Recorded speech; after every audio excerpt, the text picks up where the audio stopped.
ever really alone? Moving can be scary. Whether you move house or school or town or even country, it can be really difficult because things are always different. It might be difficult to make friends or difficult to find your way around. Sometimes people have to move even when they really don't want to. Bible time! The Bible tells a story of a woman called Ruth who chose to move even though she didn't have to. Ruth was from a country called Moab, and her husband was from Bethlehem. Fun fact!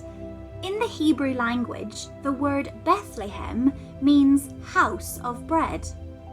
Who do you know was born in the house of bread? Back to the story. Ruth lived with her husband and his family in Moab for 10 years until something terrible happened.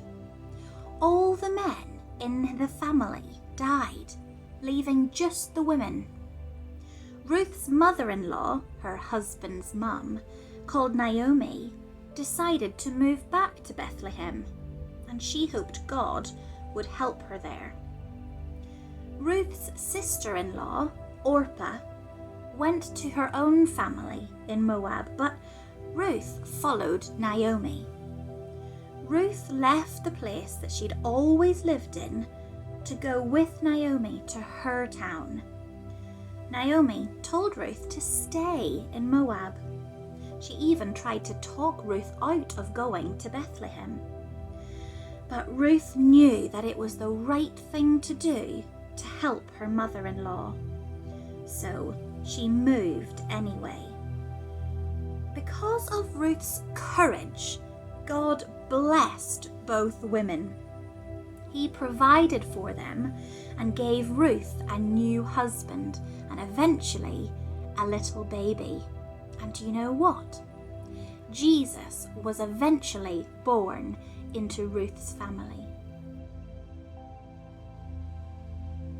A reflection. Ruth didn't have to go with Naomi. She chose to go. Even though she might not have really wanted to, she knew it was the right and kind thing to do. Have you ever been in that situation where you don't really want to move or change, but you know it's the right thing to do? As a Christian, I believe that God can help us because I believe that God is with us wherever we go and He will never leave us. Dear God, thank you that you will be with us wherever we go.